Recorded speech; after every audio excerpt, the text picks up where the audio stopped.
சிவா திருச்சிற்றம்பலம். தென்னாடுடைய சிவனை போற்றி, எந்நாட்டவர்க்கும் இறைவா போற்றி. நமச்சிவாய வாழ்க, நாதன் தாழ் வாழ்க. இமைப்பொழுதும் என்னெஞ்சில் நீங்காதான் தாழ்வாழ்க. ஈர்த்து என்னை ஆட்கொண்ட எந்தை பெருமான் நம்பெருமான் சிவபெருமான் திருவடிகளை மனமொழி மெய்களாலை வணங்கி எம் பெருமக்கள் நாயன்மாருடைய திருவடி தாமரைகளை இதய கமலத்தில் வைத்து போற்றிக் கொண்டு எனது அருட்குருநாதர் திருமுறை கலாநிதி வே சுந்தரமூர்த்தி தேசிகரையாவுடைய திருவடிகளை நினைந்து திருமுறை செந்நெறிக்குள் என்னை ஆற்றுப்படுத்திய அடியார் பெருமக்களது திருவடிகளை நீல நினைந்து பெரும் பற்ற புலியூரானை பேசாத நாள் எல்லாம் பிறவாத நாளே என்ற அருள் சிந்தனையில் இன்றைய தினம் நாம் சிந்திக்க இருப்பது அருள் தரும் மாணிக்க வாசக பெருமான் மலரடிகள் போற்றி போற்றி.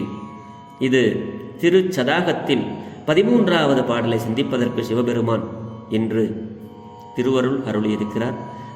தெரிந்த அளவில் இந்த பாடலை பாடி இதில் என்ன அருளை நமக்கு அருளுகிறார் மாணிக்க வாசக பெருந்தகையார் என்று சிந்திப்போமாக. திருச்சிற்றம்பலம். கடலினுள் நாய் நக்கி அங்கு உன் கருணை கடலில் உள்ளம் விடலறியேனை விடுதி கண்டாய் விடவில் அடியார் உடலில்லமே மண்ணும் உத்தரகோச மங்கைக்கு அரசே மடலின் மட்டேன் மணியே அமுதே என் மதுவெல்லமே.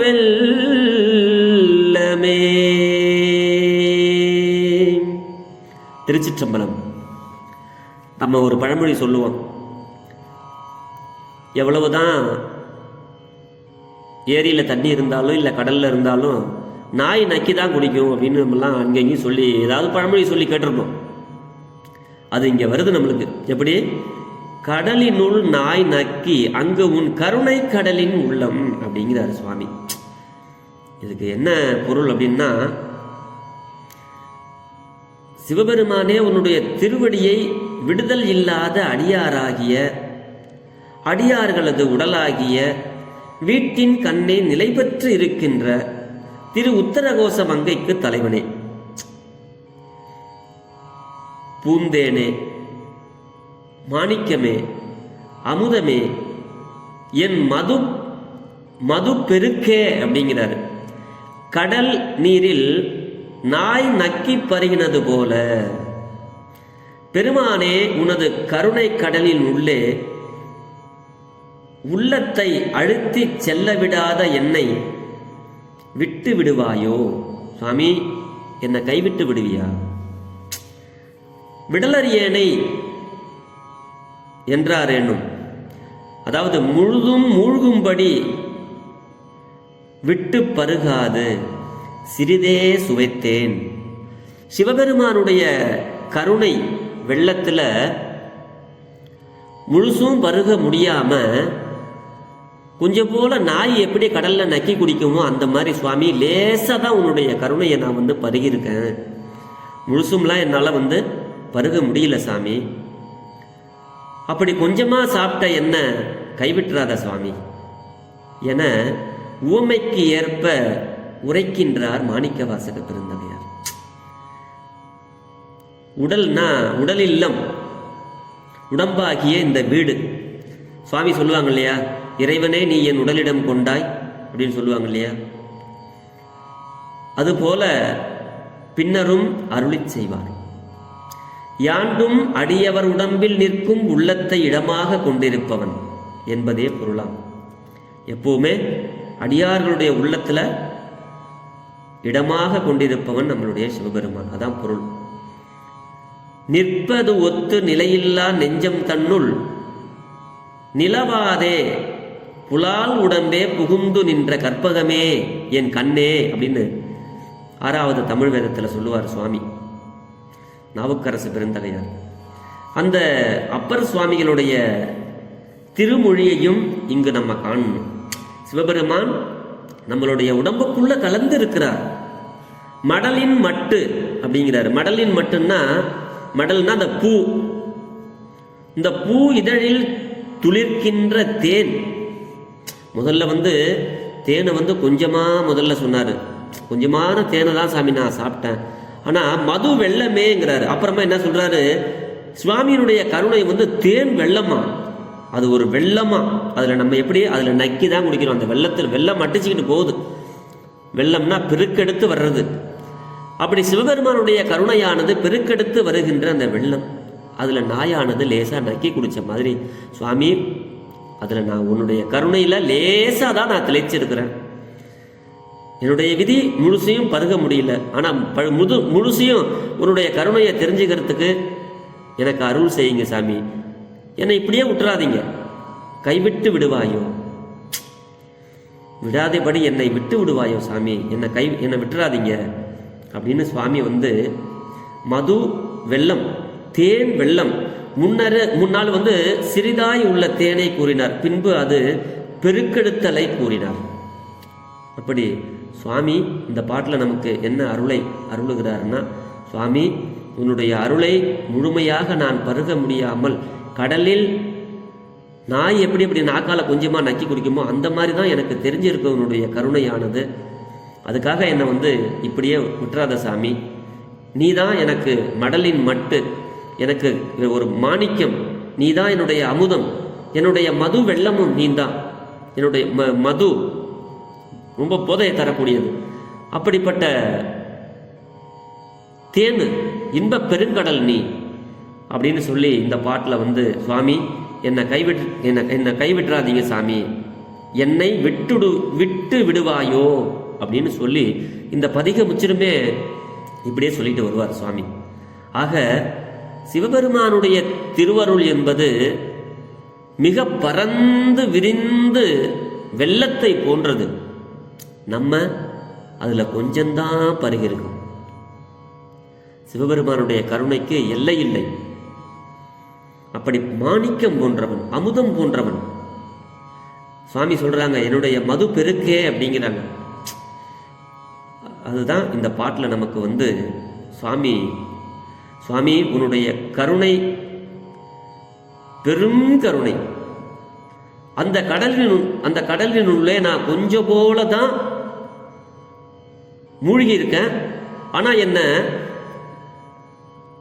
உள்ளத்தை அழிந்தி செல்ல விடாத என்னை, உன்னுடைய கருணையில மூழ்கி திளைக்காத என்னை விட்டுறத சாமி, இப்படியே என்னை கரையேற்றுவது உன் அருளே அப்படின்னு சொல்லி இந்த பாட்டில் வந்து சுவாமி நமக்கு அருளுகிறார்.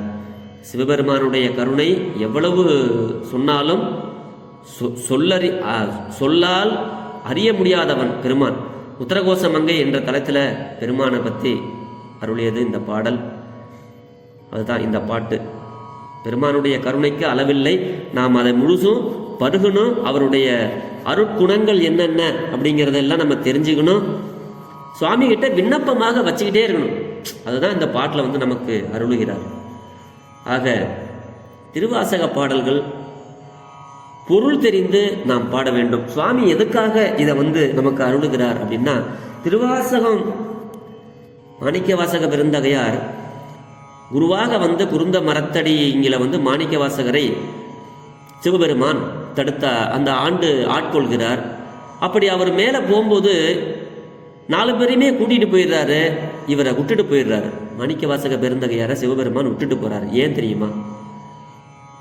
இந்த மாதிரி ஒரு திருவாசகத்தை என்னுடைய திருவடியில வந்து திளைக்கிறதுக்கு இப்படியெல்லாம் பாடல் இருக்கு, இதெல்லாம் வழி இருக்கு, இந்த வழியெல்லாம் மற்றவங்களுக்கு நீ சொல்லிட்டு வாப்பா மாணிக்க வாசகம் அப்படின்னு சொல்றதுக்காகவே நமக்காக சிவபெருமான் அவருக்கு உடனே முத்தி கொடுத்து அவரை கூட்டிட்டு போகாம அந்த திருப்பெருந்துறையிலே அவரை ஆண்டு கொண்டு, உம்மால் திருவாசகம் பாடப்பட வேண்டும் மாணிக்க வாசகம், அதனால் நீ இங்கேயே இருன்னு விட்டுட்டு போயிடுவார். அதை கூட சுவாமி ஒரு இடத்துல சொல்லுவாங்க, சுவாமி என்னை விட்டு என்ன இங்கே எவ்வளோ உன்னுடைய அருள் பெற்ற அடியார்கள் எல்லாம் உன்னுடைய திருவடி இன்பத்தை மேலே இருக்கிறாங்க, வந்து அனுபவிச்சுட்டு இருக்காங்க, ஆனால் என்னை மட்டும் நீ விட்டுட்டு போயிட்டியா சாமி அப்படின்னு சொல்லி ஒரு இடத்துல சொல்லுவார்.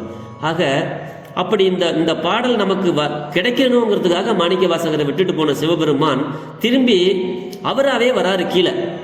சரி, இந்த மாணிக்க வாசகத்துக்கிட்ட நம்ம அவருடைய வாசகங்கள் என்னென்ன, அவர் எப்படியெல்லாம் இங்கே வந்து இன்பத்தை திளைத்திருக்கிறார், அதெல்லாம் பாடலாக பாடியிருக்கிறார், அனுபவித்திருக்கிறார், அதையெல்லாம் மற்றவர்களுக்கு நாம் சொல்லுவோம் அப்படின்னு சொல்லிட்டு சிவபெருமானே ஒரு பேனாவும் ஒரு ஒரு ஒரு ஓலைச்சுவடையும் எடுத்துக்கிட்டு அந்த தில்லை நகரில் ஒரு வீதி சொல்லுவாங்க, அந்த வீதியில் வந்து வராரு. எப்பா மாணிக்க வாசகம், நீ அங்கங்கே வந்து ஒரு பாடல்கள் பாடிக்கொண்டே வந்து அதை நான் கேட்டிருந்தேன்ப்பா, அந்த பாட்டை எல்லாம் கொஞ்சம் என்கிட்ட சொல்லப்பா, நான் எழுதுகிறேன் அப்படின்னு சொல்லி சிவபெருமானே கைப்பட எழுதிய திருவாசகம் நமக்கு அருள் செய்வதற்காக மாணிக்க வாசகரை இங்கே இந்த மண்ணுலகத்திற்கு அனுப்பி சிவபெருமானே தன்னுடைய கைப்பட இந்த திருவாசகத்தை எழுதி நமக்காக அருளியிருக்கிறார்.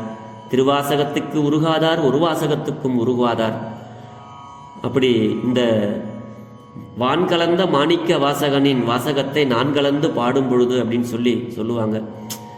தொல்லை இரும்பிறவி சூழும் தலை நீக்கி அல்லல் அறுத்து ஆனந்தமாக்கியதே அப்படின்னு சொல்லுவாங்க. இந்த திருவாசகத்துக்கு பொருள் ஒரு காலத்தில் சொல்ல முடியாமல் இருந்துச்சு, சொல்லக்கூடாதுன்னு ஒரு நிபந்தனை கூட வச்சுருந்தாங்க. ஆனால் அது 20ஆம் நூற்றாண்டுக்கு பிறகு 21, 22ஆம் நூற்றாண்டில் தான் திருவாசகத்துக்கு அவங்கவுங்க மனோபக்குவத்துக்கு ஏற்ற மாதிரி உரைகள் அருளினார்கள் அப்படின்னு நமக்கு ஆசிரியர்கள்லாம் நமக்கு சொல்லி நம்ம கேள்விப்பட்டிருக்கோம். அப்போ திருவாசகத்துக்கு ஒரு காலத்தில் உரையே சொல்ல முடியாமல் இருந்தது. அதுக்கு பிறகா வந்த நமக்கு ஆசிரியர்கள் இதை உணர்ந்து பருகி அந்த சிவபெருமானுடைய திருவடி இன்பத்தில் கொஞ்சம் மகிழ்ந்த அடியார்கள் அதுக்கு உரை எழுதி நமக்கெல்லாம் அருளி இருக்கிறார்கள். அப்படிப்பட்ட அற்புதமான வாசகம் இந்த திருவாசகம். திருவாசகத்தை படித்தோமேயானால் நம்ம மனசில் உள்ள இருளெல்லாம் நீங்கும், இறைவனுடைய திருவடி பேறு கிடைக்கும். ஆக சுவாமி எதுக்காக இந்த பாடலை பாடியிருக்கிறார் என்பதை, எதுக்காக நாம் இந்த பாடல்களை நம்மளுடைய மன கஷ்டங்களை ஒரு இடத்துலையுமே சுவாமி கிட்ட நம்ம விண்ணப்பமா வைக்கலாம். அதுக்காகத்தான் அந்த பாட்டை விட்டுட்டு போயிருக்கிறார். சுவாமி எனக்கு இங்கே வாழ பிடிக்கல சாமி, நான் உன் திருவடிக்கு வந்துடுறேன். பாரோடு விண்ணாய் பரந்தயம் பரணே பற்று நான் மற்றிலேன் கண்டாய், சீரொடு பொலிவாய் சிவபுரத்து அரசே திருப்பெரும் துறையுரை சிவனே, ஆரோடு நோகேன் ஆறுக்கெடுத்து உரைக்கேன் ஆண்ட நீ அருளில்லையானால் பார்க்கடல் உலகில் வாழ்கிலேன் கண்டாய் வருக என்று அருள் புரியாய. சுவாமி நான் வந்துடுறேன், ஒரு விண்ணப்பமா சொல்லணும் நம்ம சுவாமி கிட்ட. நம்மளுடைய மனசுல உள்ள குறைகளை எல்லாம் ஆண்டவரிடத்துல எப்படி சொல்லணும் அப்படிங்கிறத ஒவ்வொரு பதிகங்கள்லையும் நம்மளை வந்து சுவாமி கிட்ட போய் கெஞ்சணும். என்னை கூப்பிட்டு போறியா இல்லையா சாமி அப்படின்னு ஒரு இடத்துல போய் சுவாமியவே வந்து அப்படி ஒரு திட்டுவது போல அமையும்.